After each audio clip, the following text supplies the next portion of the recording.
Hello students, एक बार फिर से स्वागत है आपका अपनी यूट्यूब चैनल है स्टडी ज्ञान पे। तो जैसे कि आप सबको पता ही है कि इससे पहले वाली क्लास में हमने आपका इस चैप्टर का जो थर्ड मेथड था, समघात रूप में सम्मानित होने वाली समीकरण यानी equation reducible to homogeneous form, हमने वो मेथड स्टार्ट कर दिया था। उसके कुछ क्वेश्चंस के ऊपर भी हमने पिछली क्लास में बात करी थी और आज की क्लास भी आपकी इसी मेथड से रिलेटेड होने वाली है और काफ़ी इंपॉर्टेंट क्लास होने वाली है, इसलिए आप इस क्लास को पूरा एंड तक जरूर देखिएगा। और जिन भी स्टूडेंट ने इससे पहले की क्लासेस नहीं दे रखी तो इसका हमने एक सेपरेट प्लेलिस्ट बना रखी है जिसका लिंक आपको डिस्क्रिप्शन में मिल जाएगा। साथ में जो भी स्टूडेंट्स इस चैनल पर नए, सबसे पहले तो आप इस चैनल को सब्सक्राइब जरूर कर लीजिएगा जिससे जितनी भी आने वाली क्लासेस है उसकी नोटिफिकेशन सबसे पहले आपके पास पहुंच पाए। तो आइए आज की क्लास हम यहाँ पर स्टार्ट करते हैं।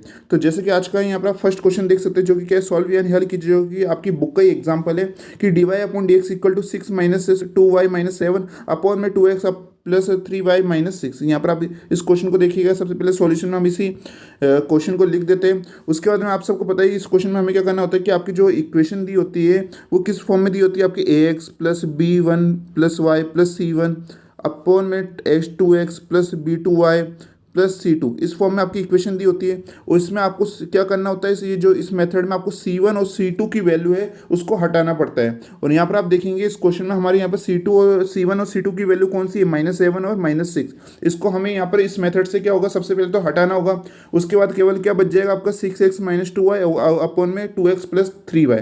जब ये बच जाएगा तो इसमें हमारा कौन सा मेथड लगा देंगे, समघात समीकरण यानी होमोजीनियस इक्वेशन मेथड। और वो तो आपको अच्छी तरह से आता है क्योंकि उसके हमने काफ़ी सारे क्वेश्चन कर चुके हैं। ठीक है, तो वही हमें यहाँ पर अप्लाई करने वाले। तो सबसे पहले तो हमें क्या करना होगा, यहाँ पर C1 और C2 की वैल्यू यहाँ पर हटानी होगी। इसके लिए हम सिंपली क्या करते हैं कि यहाँ पर जो आपकी स्मॉल x है उसकी जगह हम क्या मान लेते हैं, कैपिटल X प्लस H मान लेते हैं।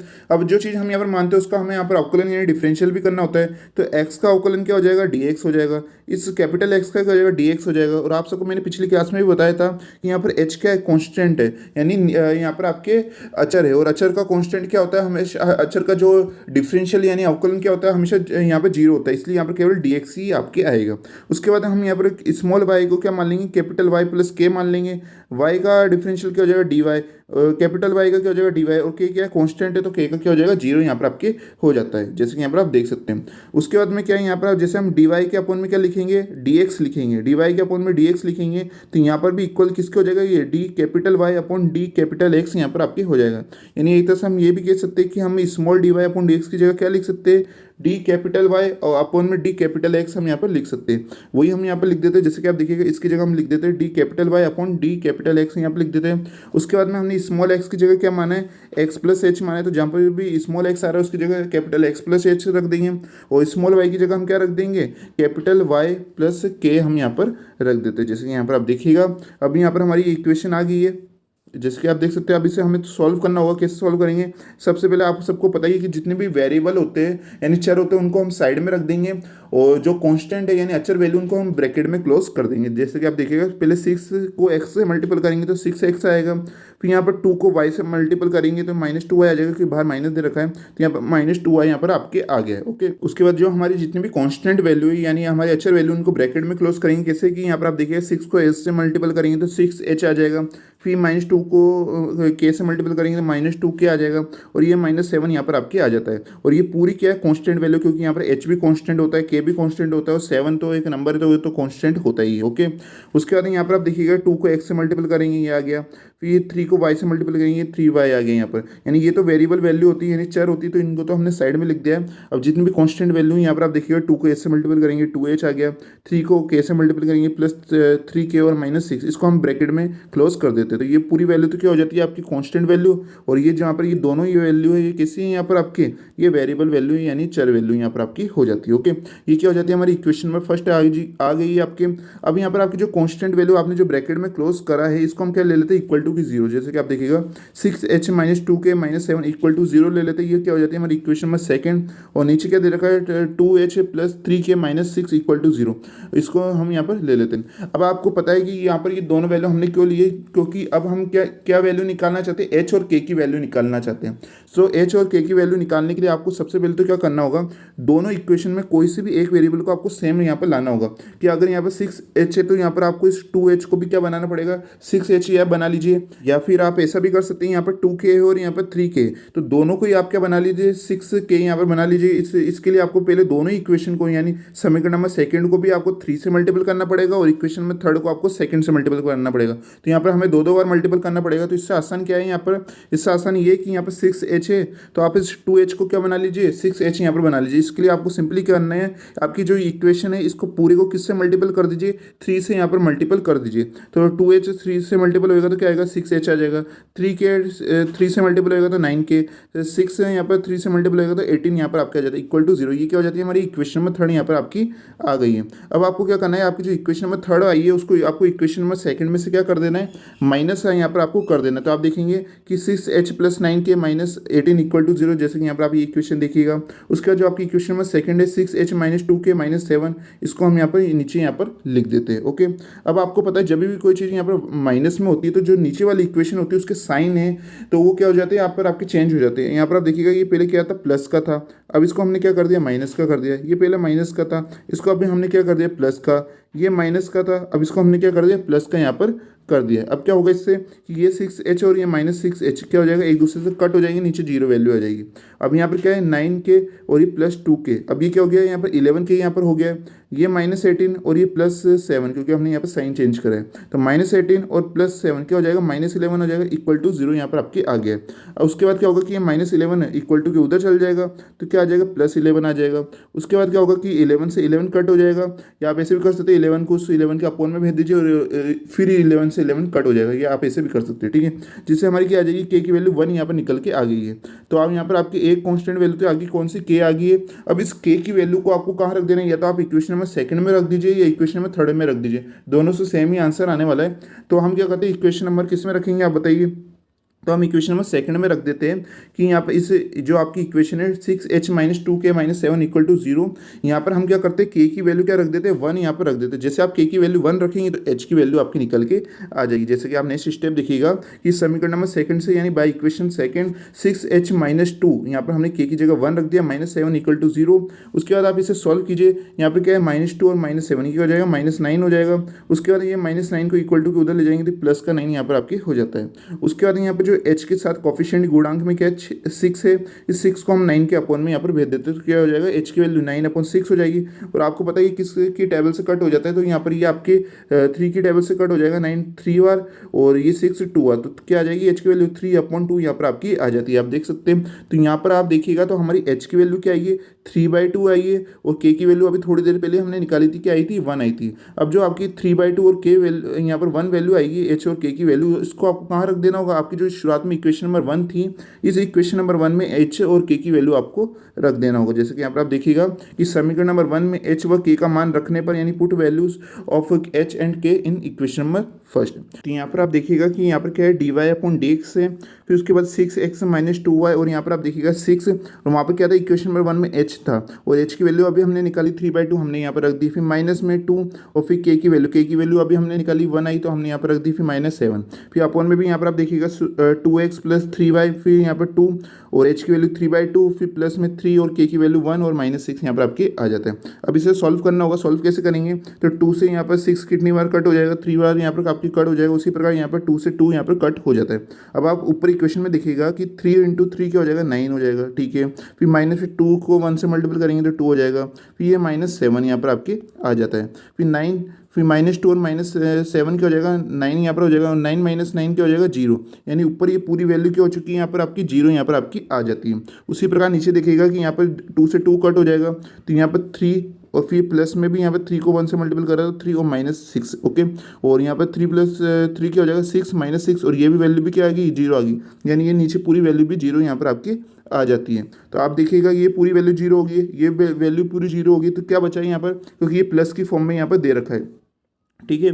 तो यहाँ पर ये वैल्यू पूरी चेंज हो गई है तो ये 0 यहाँ पर हो गया है, तो यहाँ पर ये वैल्यू तो हट जाती है आपकी, केवल क्या वैल्यू बचेगी 6x - 2y और अपॉन में 2x प्लस 3y। यही तो हमें लाने के लिए हमने यहाँ पर इतनी मेथड करा है हमने, क्योंकि आप सबको मैंने शुरुआत में बता दिया था इसमें हमें c1 और c2 की वैल्यू को हटाना था, जो कि हमने अब हटा दिया। अब हमारी ये वैल्यू यहाँ पर आपकी आ गई है। अब ये वैल्यू हम क्यों लाना चाहते थे, जैसे कि मैंने पिछली क्लास में भी आपको बताया था, जिससे कि हम इससे यहाँ पर फंक्शन को किस प्रकार बना पाए, y अपॉन एक्स बना पाए। क्योंकि पहले अगर हमारे यहाँ पर शुरुआत में अगर हम x को कॉमन ले लेते तो वहाँ पर क्या आ जाता, जैसे कि वहाँ पर c1 की वैल्यू 7 थी तो 7 अपॉन एक्स आ जाता, फिर उसका हम क्या करते, इसलिए हमने यहाँ पर c1 और c2 की वैल्यू को पहले हटाया है, जिससे अब हमारा हम आसान तरीके से होमोजीनियस इक्वेशन मेथड यानी समघात समीकरण विधि हमारे यहाँ पर अप्लाई हो जाएगी। यहाँ पर आप देखिएगा तो यहाँ पर dy अपॉन dx और यहाँ पर 6x माइनस 2y, इसमें से हम क्या कॉमन ले लेंगे, x को कॉमन ले लेते हैं, जिससे यहाँ पर क्या बच जाएगा 6 और माइनस में, और अब यहाँ पर क्या है 2y। आपको पता है कि y के साथ यहाँ पर x नहीं दे रखा हो, तब भी हम x कॉमन लेना चाहते हैं, तो y के अपॉन में क्या आ जाएगा, x यहाँ पर आ जाएगा,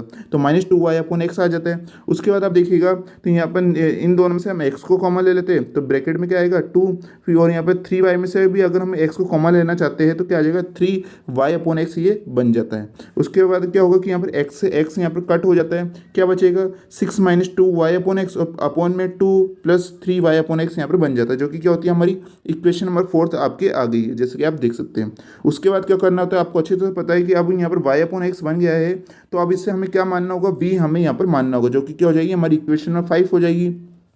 फिर उसके बाद जो आपकी इक्वेशन नंबर 5 आएगी, तो अब यहाँ पर x को v से मल्टीपल कर देंगे, तो क्या हो जाएगा y equal to v x आ जाएगा। अब इसका क्या करते हैं हम, डिफरेंशियल यानी अवकलन करते हैं, तो y का क्या हो जाएगा x के अगेंस्ट यहाँ पर x के सापेक्ष dy अपॉन dx, फिर यहाँ पर v को छोड़ के x का करेंगे तो वो 1 आ जाएगा, और 1 को v से मल्टीपल करेंगे तो दोबारा v आ जाता है। उसके बाद x को छोड़ के v का करेंगे तो x dv अपॉन dx यहाँ पर आपके आ जाएगा, जैसे कि नीचे यहाँ पर x है ये, ठीक है, तो dv अपॉन dx आ गया, तो जो कि क्या हो जाती है हमारी इक्वेशन नंबर 6 हो जाती है। अब आपकी जो इक्वेशन नंबर 5 और इक्वेशन नंबर 6 है, इसको कहाँ रखना होगा, आपको इक्वेशन नंबर 4 में रखना होगा। कैसे, यहाँ पर जो dy अपॉन dx इसकी जगह हम रख देंगे v plus X dv upon dx यहाँ पर रख देंगे, और जहाँ पर भी यहाँ पर y अपॉन एक्स आ रहा है उससे हम इक्वेशन नंबर 5 से क्या रख देंगे, उसकी जगह v हम यहाँ पर रख देते। तो आप देखिएगा कि समीकरण नंबर 4, 5 व 6 से यानी by equation 4, 5 and 6 v plus X dv upon dx equal to 6 minus 2v upon में 2 प्लस 3v यहाँ पर आपके आ जाता है। अब इसे सॉल्व करते हैं तो यहाँ पर आप देखिएगा जो v है इक्वल टू के उधर चल जाएगा आपके, तो ये माइनस v में यहाँ पर आपके आ जाता है। ओके, उसके बाद हमें सिंपल इसका एलसीएम लेके सॉल्व कर लेना है। आप ऐसे भी कर सकते हैं कि v को यहाँ पर +2 प्लस 3v से मल्टीपल करके ऊपर यहाँ पर लिख दीजिए, तो क्या होगा कि माइनस वी पहले 2 से मल्टीपल होगा तो माइनस 2v, फिर माइनस वी इस प्लस 3v से मल्टीपल होगा तो माइनस 3v स्क्वायर यहाँ पर आपके आ जाता है। उसके बाद यहाँ पर नेक्स्ट देखिएगा यहाँ पर माइनस 2v और माइनस 2v क्या हो जाएगा, माइनस 4v हो जाता है, फिर माइनस 3v स्क्वायर अपॉन में 2 प्लस 3v यहाँ पर आपके आ जाता है। उसके बाद नेक्स्ट स्टेप देखिएगा कि यहाँ पर आपके ऊपर क्या है 6 minus 4v minus 3v square, इसमें से हम क्या करते हैं माइनस को कॉमन ले लेते हैं। क्या करते हैं हम माइनस को कॉमन ले लेते हैं, जैसे ही माइनस को कॉमन लेंगे ये माइनस 3v स्क्वायर क्या बन जाएगा, प्लस का 3v स्क्वायर बन जाएगा। ये जो माइनस का 4v क्या बन जाएगा, प्लस का 4v बन जाएगा। ये जो प्लस का 6 है वो क्या हो जाएगा, माइनस 6 हो जाएगा। जैसे हम माइनस को कॉमन लेते हैं तो हमारे अंदर के साइन क्या हो जाते हैं, चेंज यहाँ पर आपके हो जाते हैं। तो यहाँ पर चेंज हो चुके हैं और अपन में क्या आ जाता है 2 प्लस 3v यहाँ पर आपके आ जाता है। अब सिंपली हमें क्या करना है, v का और x का फंक्शन हमें अलग करना होगा। तो आप देखिएगा ऊपर यहाँ पर dv दे रखा है, यानी इस जगह पे क्या आएंगे, v के फंक्शन आएंगे। तो हम सिंपली क्या करते हैं, इधर 2 प्लस 3v इसको ऊपर ले जाते हैं, और यहाँ पर ऊपर दे रखा है 3v square plus 4v minus 6 है, इसको हम यहाँ पर नीचे लेकर आ जाते हैं। आप देखिएगा यहाँ पर आपकी स्टेप आ गई है। ओके, साथ में यहाँ पर जो हमारे माइनस है इस माइनस को हम इधर ले जाते हैं, तो यहाँ पर ये माइनस आपके आ गया। ये वैसे ही यहाँ पर ये माइनस अपोन में आएगा, तो आपको पता ही है कि जो अपोन में माइनस रहता है उसको हम ऊपर लिख सकते हैं। तो यहाँ पर हमने माइनस लिख दिया है। उसके बाद देखिएगा कि यहाँ पर x है, x यहाँ पर नीचे आ जाएगा तो 1/x, और ये dx है ऊपर चल जाएगा तो यहाँ पर ये dx यहाँ पर आपकी आ गया। तो यहाँ पर इससे हमारे v के और x के फंक्शन है वो अलग हो गए। अब इसका क्या करना होता है, हमें यहाँ पर समाकलन यानी इंटीग्रेशन करना होता है, लेकिन इंटीग्रेशन को थोड़ा हमें यहाँ पर आसान बनाना चाहते हैं, क्योंकि आप देखिएगा इसका हम इंटीग्रेशन कैसे करेंगे, 1/x का तो log x हो जाएगा, लेकिन इसका इंटीग्रेशन कैसे करेंगे, इसलिए हम इसे सिंपलेस्ट बनाना चाहते हैं। इसके लिए हम क्या करते हैं कि 3v square plus 4v minus 6 है, उसको क्या मान लेते हैं हम, t यहाँ पर मान लेते हैं। तो जैसे आप t मानेंगे उसके बाद आपको पता है जो कोई सी भी चीज़ आप मानते हैं तो उसका हमें अवकलन भी करना होता है, यानी डिफरेंशियल भी करना होता है। तो 3v स्क्वायर का डिफरेंशियल क्या हो जाएगा, अवकलन 6v हो जाएगा, प्लस 4v का क्या हो जाएगा 4 हो जाएगा, माइनस 6 तो एक कॉन्स्टेंट वैल्यू तो इसका तो 0 ही हो जाता है। साथ में v का फंक्शन होगा dv और t का भी होगा तो dt यहाँ पर आपके आ जाता है। अब क्या होगा कि यहाँ पर पर 6v+4, इसमें से हम 2 को कॉमन ले लेते हैं, ब्रैकेट में क्या आ जाएगा 3v+2 बच जाएगा, dv इक्वल टू dt यहाँ पर आपके आ जाता है। उसके बाद में जो 2 वैल्यू है इसको कहाँ ले जाते हैं हम, dt के अपॉन में ले आते हैं, तो क्या आ जाएगा 1/2 यहाँ पर dt आपके आ जाता है। अब आपके यहाँ पर जो 3v+2 की वैल्यू क्या आएगी 1/2 dt आएगी, इसको हम कहाँ रख देंगे ऊपर, यहाँ पर रख देंगे, यहाँ पर लिखा हुआ है 2+3v। अब चाहे आप 2+3v कीजिए या 3v+2 कीजिए, बात एक ही होती है यहाँ पर आपकी। ओके, तो 2+3v की जगह हम क्या लिख देंगे 1/2 dt हम यहाँ पर लिख देते हैं, और अपॉन में 3v² प्लस 4v-6 की जगह हमें क्या लिखना होगा, यहाँ पर t लिखना होगा, तो यहाँ पर हम लिख देते हैं। आप देखिएगा यहाँ पर आ जाता है -1/2, 1/t आ जाता है, dt equal to 1/x dx आ जाता है। अब इसका हम सिंपली क्या कर देते हैं, समाकलन यानी इंटीग्रेशन कर देते हैं। 1/2 तो वैसे का वैसे रहेगा क्योंकि कांस्टेंट वैल्यू है, 1/t का log t हो जाएगा, साथ में कांस्टेंट वैल्यू भी आती है, तो आपको पता है कांस्टेंट वैल्यू हम यहाँ पर क्या लगा देते हैं प्लस log c लगा देते हैं, इक्वल टू में 1/x का क्या हो जाएगा log x यहाँ पर आपके आ जाता है। उसके बाद में इसके ऊपर पावर कितनी, हाफ पावर है, और जैसे हाफ पावर से log की यहाँ पर t के अपॉन में आ जाएगी, आप देखिएगा ये क्या बना देगा log t की पावर कितनी आ जाएगी, हाफ हो जाएगा। और हाफ पावर को हम किस प्रकार लिख सकते हैं, रूट में लिख सकते हैं, तो log √t यहाँ पर आपके आ जाता है, जैसे कि आप देखिएगा log √t यहाँ पर आ जाता है, plus log c equal to log x यहाँ पर आपके आ जाता है। उसके बाद यहाँ पर आप देखिएगा कि यहाँ पर जो माइनस log √t है इसको हम इक्वल टू के उधर ले जाते हैं, तो ये प्लस का log √t यहाँ पर आपके हो जाएगा, और यहाँ पर log c तो इधर है ही, और log x यहाँ पर उधर रहता ही है। ओके, उसके बाद आप देखिएगा दोनों log कैसे यहाँ पर प्लस की फॉर्म में, तो आपको बताइए दो log यहाँ पर प्लस की फॉर्म में, तो उसे हम मल्टीपल की फॉर्म में लिख सकते हैं, तो ये क्या हो जाएगा log x √t यहाँ पर हो जाएगा इक्वल टू log c यहाँ पर है। उसके बाद आप देखिएगा कि जो भी चीज़ हम वैल्यू मानते हैं उसे हमें बाद में रखना भी होता है, तो आप देखेंगे यहाँ पर हमने t किसको माना था, तो t अभी थोड़ी देर पहले हमने 3v² प्लस 4v-6 को माना था, तो हम यहाँ पर वही करते हैं कि t की जगह क्या लिख देते हैं 3v² प्लस 4v-6 हम यहाँ पर लिख देते हैं। उसके बाद नेक्स्ट स्टेप में क्या होगा, तो आप देखिएगा तो यहाँ पर क्या होगा कि log से ये log हट जाएगा, क्या आ जाएगा c equal to x root में 3v² प्लस 4v-6 यहाँ पर आपके आ जाता है, जैसे कि यहाँ पर आप ये स्टेप देख सकते हैं। अब जितनी भी स्टेप आने वाली है उसे आप बिल्कुल ध्यान से देखिएगा। अब यहाँ पर v है, v हमने शुरुआत में किसको माना था, तो v हमने y/x को माना था, शायद हमने इक्वेशन में फोर्थ में आप देखिएगा फोर्थ या थर्ड में हमने v को क्या माना था y/x माना था, तो वहाँ पर से हम रख देते हैं v की जगह क्या रख देते हैं y/x रख देते हैं। v यहाँ पर v² तो यहाँ पर क्या हो जाएगा y²/x², यहाँ पर v की जगह y/x हमने यहाँ पर रख दिया। फिर सिंपली आपको क्या करना होगा, एलसीएम लेना होगा, x² और x का जब एलसीएम लेंगे तो वो क्या आता है आपके x² आता है। अब यहाँ पर तो क्या आ जाएगा ऊपर 3y², अब आप देखिएगा इधर x है अपॉन में और नीचे x² आ रहा है, तो नीचे एक x बचा, उस x को ऊपर से मल्टीपल करेंगे तो 4xy यहाँ पर आपके आ जाता है। फिर अपॉन में देखिएगा इसके अपन में 1 है, 1 का x² में डिवाइड देंगे तो क्या आ जाएगा x² ही आ जाएगा, उसे x² को ऊपर 6 से मल्टीपल करेंगे तो -6x² आ जाता है, जो कि सिंपलेस्ट फॉर्म है। आपको सबने काफ़ी क्वेश्चन ऐसे कर चुके हैं, तो ओके। उसके बाद यहाँ पर आप देखिएगा कि अब हम क्या करते हैं, यहाँ पर x बाहर दे रखा है और यहाँ पर अपन में क्या x², जैसे ये x² इस रूट के बाहर जाएगा तो ये भी बाहर जा जाती है, किस में चेंज हो जाएगा, x में चेंज हो जाएगा। आपको मैंने काफ़ी पिछली क्लासेस में बता रखा है, तो जैसे x² रूट के बाहर जाता है तो यहाँ पर आप देख सकते हैं कि x में चेंज हो गया है। रूट में क्या बचेगा आपके 3y² प्लस 4xy-6x² बच जाता है, और यहाँ पर क्या होगा x से x कट गया। अब यहाँ पर नेक्स्ट स्टेप में हमारी क्या आ जाएगी, c इक्वल टू रूट में 3y² प्लस 4xy-6x² यहाँ पर बच जाता है, जो कि क्या हो जाती है हमारी इक्वेशन नंबर 7 यहाँ पर आ जाती है। उसके बाद सिंपली आपको क्या करना है, हमने शुरुआत में ही x को हमने क्या माना था, तो x प्लस h माना था, x को क्या माना था कैपिटल X प्लस h माना था, और वहाँ पर थोड़ी देर पहले हमने h की वैल्यू क्या निकाली थी 3/2 निकाली थी, तो हमें h की जगह क्या रख देते 3/2 रख देते हैं। उसके बाद क्या होगा कि यहाँ पर x है और जैसे ये 3/2 को हम इक्वल टू उधर ले जाते हैं तो क्या हो जाएगा x माइनस 3/2, यानी हम कैपिटल X की जगह क्या लिख सकते हैं x माइनस 3/2 हम लिख सकते हैं, उसी का हम यूज़ करेंगे अभी। उसके बाद हमने शुरुआत में कैपिटल स्मॉल y को क्या माना था कैपिटल Y प्लस k माना था, और थोड़ी देर पहले हमने k की वैल्यू निकाली जो कि क्या आई थी 1 आई थी। इस 1 को हम इक्वल टू उधर पे देते y माइनस 1, तो यानी कैपिटल Y की वैल्यू क्या आ गई हमारी स्मॉल y माइनस 1 आ गई, तो हम यहाँ पर कैपिटल Y की जगह क्या रख देंगे इक्वेशन नंबर 7 में y माइनस हम यहाँ पर रख देंगे। तो आप देखिएगा जहाँ पर भी आपकी कैपिटल Y आ रहा है उसकी जगह हम स्मॉल y माइनस 1 रख देते हैं, और जहाँ पर भी आपके x आ रहा है उसकी जगह हम स्मॉल x माइनस 3/2 हम रख देते हैं। तो आप देखिएगा समीकरण नंबर 7 से यानी बाई इक्वेशन 7 तो ये आ जाता है c रूट में 3y माइनस 1 का होल स्क्वायर प्लस 4, यहाँ पर x की जगह कैपिटल X की जगह हमने रख दिया स्मॉल x माइनस 3/2, y की जगह रख दिया हमने स्मॉल y माइनस 1, वैसे ही हमने x की जगह x माइनस 3/2 का होल स्क्वायर हमने यहाँ पर रख दिया है। उसके बाद हम इसे सॉल्व करते हैं। सॉल्व क्या करेंगे, सबसे पहले यहाँ पर रूट दे रखा है सबसे पहले इस रूट को हटा देते हैं। रूट को हटाने का सिंपली तरीका क्या है, इस रूट को आप इक्वल टू के उधर भेज दीजिए। जैसे ये इक्वल टू के उधर आएगा तो ये किस में चेंज हो जाएगा, स्क्वायर में चेंज हो जाता है। आप सबको पता है कि रूट जब इक्वल टू के उधर जाता है तो स्क्वायर में चेंज हो जाता है। तो यहाँ पर आपके क्या आ गया, सी स्क्वायर यहाँ पर आपके आ जाता है। फिर यहाँ पर देखिएगा क्या बचा आपके 3 ब्रैकेट में y-1 का होल स्क्वायर, फिर 4x-3/2 y-1 6x-3/2 का होल स्क्वायर यहाँ पर आपके आ जाता है। अब जितनी भी स्टेप आने वाली है उसे आपको बिल्कुल ध्यान से समझना है। तो यहाँ पर आप देखिएगा y-1 के होल स्क्वायर को हम ओपन कर लेते हैं। इसमें कौन सा फॉर्मूला लगेगा, a-b का होल स्क्वायर का, जो कि क्या होता है a² - 2ab + b²। वही फॉर्मूला हम अप्लाई कर देते हैं कि वाई स्क्वायर यहाँ पर, फिर ये इस 1 का स्क्वायर, तो 1 का स्क्वायर 1 ही होता है, फिर माइनस में 2xy जो हमारा फॉर्मूला होता है, तो उसके थ्रू हमारे यहाँ पर क्या आएगा 2y यहाँ पर हमारे आ जाता है। ओके, उसके बाद आप देखिएगा कि यहाँ पर हम इस फॉर्म है इसको हम यहाँ पर सिंपलेस्ट बना लेते हैं। कैसे बनाएंगे कि जो 2 है इसको एलसीएम लेके सोल्व कर लीजिए, या 2 को x से मल्टीपल कर दीजिए तो क्या आ जाएगा 2x-3/2।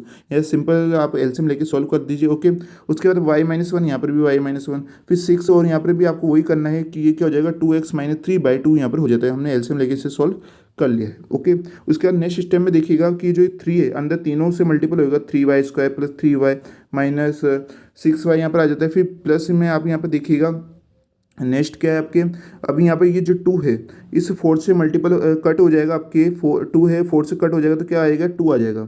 और अब ये बाहर 2 आया है, अंदर में 2x है उससे मल्टीपल होगा तो 4x बना देगा। फिर जो बाहर 2 है वो 3 से मल्टीपल होगा तो -6 यहाँ पर आपके आ जाता है। और यहाँ पर ब्रैकेट में क्या रहता है y-1, तो यहाँ पर आपके रहता ही है। उसके बाद आप देखिएगा जैसे हम इस 2 का होल स्क्वायर करेंगे तो क्या आ जाएगा 4 आ जाएगा। उस 4 को हम बाहर ले आते हैं तो क्या आ जाता है 6/4, और ब्रैकेट में आप देखिएगा क्या बचेगा 2x - 3 का होल स्क्वायर। और जैसे आप 2 - 3 का होल स्क्वायर को ओपन करेंगे, जो कि a-b² का ही फॉर्मूला लगाना है, a² + b² - 2ab, वही फॉर्मूला लगाएंगे तो यहाँ पर क्या आ जाएगा, इसके ओपन करते ही 4x² + 9 - 12x यहाँ पर आपके आ जाते हैं। अब नेक्स्ट स्टेप का आप बिल्कुल ध्यान से देखिएगा, जो कि क्या 3y², ये वैसे का वैसे +3 - 6y। अब यहाँ पर आपको जो 4x है उसको पहले y से मल्टीपल कर दीजिएगा तो +4xy आ जाएगा। फिर 4x को -1 से मल्टीपल करिएगा तो -4x आ जाएगा। फिर यहाँ पर -6 को y से मल्टीपल कीजिएगा तो -6y, और फिर -6 को -1 से मल्टीपल करेंगे तो +4 यहाँ पर आपके +6 यहाँ पर आपके आ जाता है। उसके बाद नेक्स्ट स्टेप आप बिल्कुल ध्यान से देखिएगा, तो यहाँ पर क्या होगा कि यहाँ पर 6 और ये 4 ये कट हो जाएगा, कितना आ जाएगा आपका 3/2 आ जाता है। क्या आ जाता है 3/2 आ जाता है। अब 3/2 को आपको अंदर मल्टीपल करना होगा। जैसे 3/2 यहाँ पर 4x² से मल्टीपल होगा तो आप देखिएगा तो ये 2 है, ये इस 4 से कट हो जाएगा, क्या आ जाएगा 2 आ जाएगा। या आप ऐसे भी कर सकते हैं कि जैसे कि आप देखिएगा 6/4 ही, आप इसे कट मत कीजिए, 6/4 है, ये अंदर 4x² से मल्टीपल होएगा। यहाँ पर हम कर देते हैं, यहाँ पर 6/4 है या 4x² से मल्टीपल होएगा तो क्या आ जाएगा 4 से 4 कट हो जाएगा, क्या बचेगा 6x² बचेगा।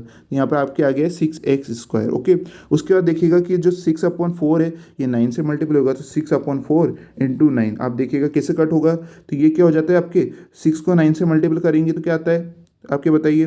या उससे पहले आप ये देख सकते हैं कि ये 2 की टेबल से 4 कट हो जाएगा 2 टाइम्स, ये कट हो जाएगा आपके 3 टाइम, तो 3 × 9 क्या हो जाएगा 27/2, तो यहाँ पर आ गया 27/2। उसके बाद देखिएगा कि जो 6/4 है ये 12 से मल्टीपल होगा तो 6/4 × 12x, तो क्या होगा यहाँ पर ये 4 आपके कट हो जाएगा किसकी टेबल से 12 की टेबल से 3 टाइम, तो 6 × 3 क्या हो जाएगा 18x यहाँ पर आपके आ जाता है +18x, क्योंकि बाहर क्या लगा हुआ है माइनस लगा हुआ है, माइनस भी माइनस से मल्टीपल होगा तो प्लस यहाँ पर आपके आ जाता है। इनके जितने भी साइन उनका भी आपको बिल्कुल ध्यान रखना है, क्योंकि अगर हम साइन का ध्यान नहीं रखेंगे तो आपके आंसर है वो चेंज यहाँ पर आपके हो जाएगा। ओके, उसके बाद देखिएगा कि 3y² ये वैसा का वैसा, फिर +4x² यहाँ पर आपके आ जाता है।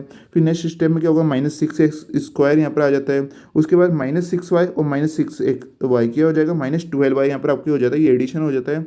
उसके बाद भी क्या होगा तो आप देखिएगा कि यहाँ पर आपके है 18x + 18x - 4x, ये क्या हो जाएगा +14x हो जाता है, माइनस कर देते हैं हम। इक्वल टू में आप देखिएगा कि जो c² यहाँ पर है, और ये जो माइनस आप देखिएगा कि -27/2, साथ में +3 और क्या है ये +6। जब आप इन तीनों को सॉल्व करेंगे, इसको सॉल्व कर लीजिएगा कि +3 +6 और -27/2 को, जब इन तीनों को आप एलसीएम लेके सॉल्व करते हैं तो क्या वैल्यू आ जाएगी आपकी 9/2 आ जाएगी।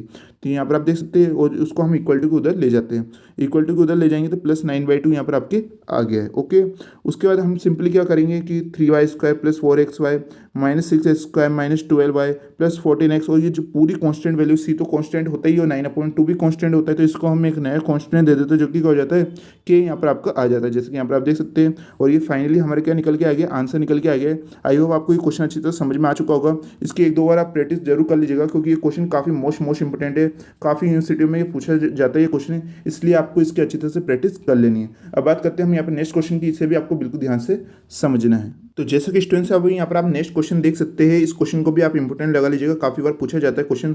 और ये जो क्वेश्चन है वो अलग टाइप से होने वाला है, इसमें किस प्रकार का हमें मेथड अप्लाई करना होगा, उसकी कंडीशन देखिएगा, और उसे सॉल्व कैसे करना है वो भी आप यहाँ पर देखिएगा। जो कि क्या सॉल्व यानी हल कीजिए 2x + y + 1 dx = 4x + 2y - 1 dy = 0। इस क्वेश्चन को स्टार्ट करने से पहले अभी तक भी जिन स्टूडेंट्स ने सेशन को लाइक नहीं करा, इस वीडियो को लाइक नहीं करा है, तो जल्दी से लाइक कर दीजिए, क्योंकि काफ़ी मेहनत लगती है आपके लिए ये क्लासेस बनाने के लिए। तो आप एक लाइक तो यहाँ पर कर ही सकते हैं। तो सभी स्टूडेंट्स को इस सेशन वीडियो को लाइक जरूर कर देना है, और लास्ट में इस क्लास के बाद जरूर कमेंट बॉक्स में बताइएगा कि जो क्लासेस रहती है वो आपको कैसी लग रही है और आपको इसमें क्या सुधार करना है, तो वो भी आप हमें फीडबैक दे सकते हैं। ओके, तो यहाँ पर आप सॉल्यूशन देखिएगा। सॉल्यूशन में सबसे पहले जो हमारी इक्वेशन है क्वेश्चन में दी होती है उसे हम यहाँ पर लिख देते हैं कि 2x + y + 1 dx, फिर प्लस में 4x + 2y - 1 dy = 0।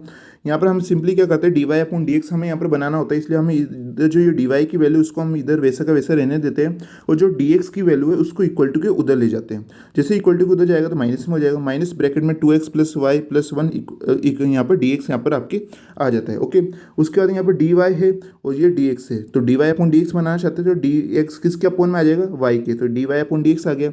अब यहाँ पर जो dx है वो इसके अपोन में आ गया है, तो अब ये जो इसके साथ dy के साथ कोफिशिएंट वैल्यू है, गुणांक है, वो कहाँ चल जाएगा, इसके अपोन में आ जाएगा। तो क्या आ जाएगा, आप देखिएगा कि 2x + y + 1 अपोन में क्या आ जाता है, 4x + 2y - 1, और यहाँ पर माइनस का साइन आपके लगा हुआ है। उसके बाद आप देखिएगा, अब आप कहेंगे कि सर हमें इसमें सिंपली क्या करना है कि हमें 1 और यहाँ पर -1 को हटाना है, क्योंकि ये C1 और C2 की वैल्यू है, तो इसे हमें यहाँ पर हटाना होगा। उसके लिए हम क्या करेंगे, स्मॉल x की जगह कैपिटल X + h रखेंगे, y की जगह हम क्या रख देंगे, y की जगह हम यहाँ पे स्मॉल y की जगह कैपिटल Y + k हम रख देंगे, जैसा कि आपने काफ़ी सारे क्वेश्चन में हमें करा चुके हैं। तो वही हम यहाँ पर अप्लाई कर देते हैं, लेकिन हमें ये कंडीशन अप्लाई नहीं करनी। क्यों नहीं करनी है, क्योंकि इसका एक रूल होता है, अगर वो अप्लाई हो जाता है तो इसको आप अलग टाइप से कर सकते हैं। अगर वो रूल अप्लाई नहीं होता है तो जैसे कि आप करते आ रहे हैं, स्मॉल x को कैपिटल X + h और स्मॉल y को कैपिटल Y + h मान के आपको आगे सॉल्व करना है, आगे की प्रोसेस आपको पता है।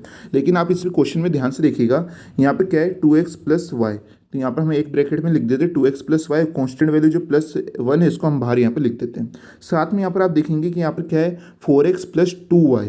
अगर इसमें से हम क्या करें कि 2 को कॉमन ले लें, तो हमने बाहर 2 को कॉमन ले लिया, तो ब्रैकेट में क्या आ जाएगा 2x + y, और जो -1 है इसको तो हम बाहर रहने ही देते हैं। ठीक है, तो अब आप देखेंगे कि ऊपर भी क्या आ गया ब्रैकेट में 2x + y, और नीचे भी ब्रैकेट में क्या आ गया 2x + y। अगर ऐसी कंडीशन बन जाती है आपकी कि ऊपर और नीचे आपकी सेम आ जाता है, तो उस कंडीशन में हम क्या कर सकते हैं, उस कंडीशन में हम जो 2x + y जो भी आपके ब्रैकेट में आएगा उसको क्या मान के v मान के हम उससे आगे सॉल्व कर सकते हैं। फिर इसमें आपकी जो लॉन्ग प्रोसेस होती है, जैसे कि कैपिटल X को यहाँ पर स्मॉल x को x + h मानिए और y को कैपिटल Y + k मान के उससे आगे सॉल्व कीजिए, फिर C1 और C2 की वैल्यू हटानी होती है, तो उसमें हमें इसमें ये सब मेथड अप्लाई हमें नहीं करना होगा, इसे हम डायरेक्ट सॉल्व कर सकते हैं। अगर आपके पहले आपको ये चेक कर लेना है कि ऊपर और नीचे आपकी सेम यहाँ पर आपकी बन सकती है नहीं बन सकती है, तो इसमें हमारे यहाँ अप्लाई हो रहा है ये कंडीशन। ओके, ये क्या होता है आपकी इक्वेशन नंबर फर्स्ट इसे दे देते हैं, और जो 2x + y है इसको क्या मान लेते हैं हम, v हम यहाँ पर मान लेते हैं। उसके बाद हम जो भी चीज़ मानते हैं उसका हमें क्या करना होता है, डिफरेंशियल यानी अवकलन भी करना होता है। 2x का क्या हो जाएगा 2 हो जाएगा, y का x के सापेक्ष dy/dx और v का x के सापेक्ष dv/dx यहाँ पर आ जाता है। उसके बाद क्या होगा, ये 2 है इसको हम इक्वल टू के उधर भेज देते हैं, तो dv/dx -2 यानी dy/dx की वैल्यू क्या आ गई हमारी dv/dx -2 आ गई, जो कि हमारी इक्वेशन में थर्ड हो जाती है। अब आपको सिंपली क्या करना है, जो आपकी इक्वेशन में सेकंड और थर्ड आई है उसको आपको इक्वेशन नंबर 1 में रख देना है। ठीक है, तो जैसे क्या होगा dy/dx है तो इसकी जगह हम रख देंगे dv/dx -2, और जहाँ पर भी 2x + y आ रहा है उसकी जगह हम v रख देते हैं। आप देखिएगा कि समीकरण नंबर 1 सेकंड एंड थर्ड से, यानी by equation first second and third, dv/dx -2 equal to में माइनस वहाँ पर पहले से लगा था, और 2x + y की जगह हमने क्या रख दिया v रख दिया, v + 1 और अपन में 2v - 1 यहाँ पर आपके आ जाता है। उसके बाद क्या करना है, -2 है इक्वल टू उधर भेजेंगे तो ये +2 ये हो जाएगा। फिर सिंपली हमें एलसीएम लेके सॉल्व कर लेना है, या 2 को आप इससे मल्टीपल कर दीजिए ऊपर लिख के, तो प्लस ये 2v से ये मल्टीपल होगा तो +4v, और फिर 2 -1 से मल्टीपल होगा तो -2 यहाँ पर आपके आ जाता है। फिर आपको क्या करना है, इसे सिंपली सॉल्व करना होगा, +4v - v क्या हो जाएगा +3v हो जाएगा, -2 और -1 क्या हो जाएगा, -3 हो जाएगा, अपॉन में 2v -1 तो वैसा का वैसा ही रहता है। उसके बाद क्या होगा कि v के और x के फंक्शन अलग करने होंगे। ऊपर dv यहाँ पर दे रखा है तो हम यहाँ पर v के फंक्शन लाने होंगे, तो क्या करेंगे 2v -1 को ऊपर ले जाते हैं और 3v -3 को हम यहाँ पर नीचे लेकर आ जाते हैं। और यहाँ पर आप देखिएगा ये जो अपॉन में dx है वो इक्वल टू उधर चल जाएगा, तो यहाँ पर dx आपके आ जाता है। अब यहाँ पर v के और x के फंक्शन अलग हो गए, साथ में आप देखेंगे अपॉन में क्या है 3v -3, तो हम क्या करते हैं कि 3 को कॉमन ले लेते हैं, क्या आ जाएगा ब्रैकेट में v -1 dv equal to dx आ जाता है। अब आपको क्या करना होगा, इसका इंटीग्रेशन या समाकलन करना होगा, लेकिन आप इसका इंटीग्रेशन कैसे करेंगे, इसलिए इसे थोड़ा सिंपल बनाना होगा। तो इसके लिए आप क्या करेंगे कि अपॉन में v -1 है तो ऊपर भी हमें क्या लगाना होगा, v -1 लाना होगा। इसके लिए हम क्या करते हैं सिंपली कि +1 और -1 कर देते हैं, यानी आपको ऊपर क्या करना है कि आपको +1 कर देना है और एक बार -1 कर देना है, जिससे आपकी इक्वेशन है वो बैलेंस में भी रहती है और ऊपर हम v -1 भी बना सकते हैं। ओके, तो हमने यहाँ पे +1 कर दिया और -1 हमने कर दिया dv इक्वल टू dx। उसके बाद क्या होगा, तो आप देखिएगा तो यहाँ पर है आपके -1 और -1, ये क्या हो जाता है -2 हो जाता है, साथ में ये +1 बचा, इसे +1 को हम लिख देते हैं dv इक्वल टू dx। उसके बाद यहाँ पर आप देखिएगा कि 2v -2 दे रखा है, इन दोनों में से हम क्या कर सकते हैं 2 को कॉमन ले लेते हैं। जैसे 2 कॉमन आ जाएगा तो ब्रैकेट में क्या आ जाता है v -1 फिर +1 अपॉन में 3 ब्रैकेट में v -1, तो आप देखिएगा ऊपर भी v -1 आ गया और नीचे भी यहाँ पर v -1 आ गया, यही हमने यहाँ पर लाना था। dv इक्वल टू dx यहाँ पर आप क्या आ जाता है। उसके बाद हमें क्या करना होगा, तो यहाँ पर जो 2v -1 है सबसे पहले इसके अपॉन में हमें क्या लेना होगा 3v -1 लेना होगा। उसके बाद इस 1 के साथ में हम अपॉन में क्या ले लेंगे 3 ब्रैकेट में v -1 यहाँ पर ले लेते हैं। सबसे पहले इस वैल्यू के साथ में यहाँ पर हमें अपॉन में क्या लेना होगा 3v -1 लेना होगा, चाहे तो आप एक स्टेप यहाँ पर बढ़ा भी सकते हैं। हमने यहाँ पर क्या करा, इसके साथ में यहाँ पर 2 जो ब्रैकेट में v -1 है इसके साथ में हमने ये वैल्यू रख ली, तो v -1 से v -1 कट हो जाएगा, अपॉन में क्या आ जाएगा 2/3 dv आ जाएगा। फिर प्लस में अब आपको क्या करना है कि ये जो 1 वैल्यू है इसके अपॉन में हमें क्या लेना होगा 3 ब्रैकेट में v -1 हमें यहाँ पर लेना होगा, dv इक्वल टू dx आ जाता है। उसके बाद इसका क्या करना होता है, हमें समाकलन करना होगा यानी इंटीग्रेशन करना होगा। तो 2/3 का इंटीग्रेशन है तो ये तो आपको पता है कांस्टेंट वैल्यू, तो ये तो वैसा का वैसे रहेगी। dv का इंटीग्रेशन क्या हो जाएगा, v यहाँ पर हो जाएगा। ओके, उसके बाद आप देखिएगा 1/3 तो वैसा का वैसा ही रहेगा और 1 अपॉन में v -1 का क्या हो जाएगा log v -1 हो जाता है, इक्वल टू में dx का x इंटीग्रेशन हो जाएगा। और साथ में बात करें कांस्टेंट वैल्यू भी आएगी, तो कांस्टेंट वैल्यू यहाँ पर हमारी +c आपके आ जाती है। और फिर उसके बाद देखिएगा अपॉन में यहाँ पर 3 है, यहाँ पर भी अपॉन में 3 है, तो ये जो 3 है कॉमन होकर कहाँ हो जाएगा, यहाँ पर क्रॉस मल्टीपल यानी वज गुणा हो जाएगा, यानी यहाँ पर इससे मल्टीपल हो जाएगा, तो क्या आ जाएगा 3x + 3c आपके आ जाता है, जैसे कि आप देख सकते हैं। अब जो भी चीज़ें हमें यहाँ पर वैल्यू मानते हैं उसे हमें बाद में रखना भी होता है। तो हमने v किसको माना था, तो v आप देखिएगा हमने शुरुआत में 2x + y को माना था, तो 2x + y रख देते, इस v की जगह भी हम क्या रख देते 2x + y, यहाँ पर -1 है तो यहाँ पर भी -1 इक्वल टू 3x + 3c आपके आ जाता है। फिर इसको सॉल्व करना है, 2 इससे 2x से मल्टीपल हो जाता है +4x, 2y से मल्टीपल होगा तो +2y।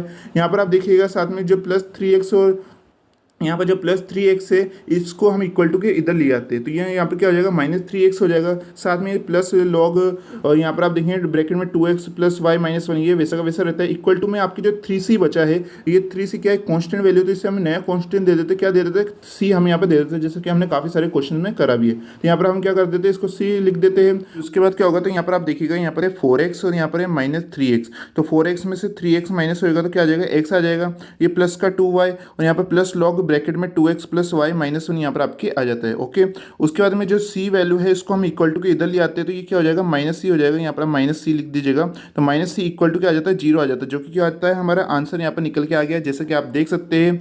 आई होप आपको ये क्वेश्चन अच्छी तरह समझ में आ चुका होगा, काफ़ी अच्छा क्वेश्चन था और आज की क्लास आपकी काफ़ी इंपॉर्टेंट है। इसमें आज हमने जितने भी आपको क्वेश्चन कराए इन्हें आप अच्छी तरह से प्रैक्टिस जरूर कर लीजिएगा, क्योंकि आपके लिए प्रैक्टिस काफ़ी ज़्यादा जरूरी रहती है। और आज की क्लास आपको कैसी लगी सभी स्टूडेंट्स को कमेंट करके जरूर बताना है और इस वीडियो को लाइक करना ना भूले। और जो नेक्स्ट क्लास का लिंक है आपको डिस्क्रिप्शन में मिल जाएगा। मिलते हैं नेक्स्ट क्लास में, तब तक के लिए पढ़ते रहिए, सीखते रहिए।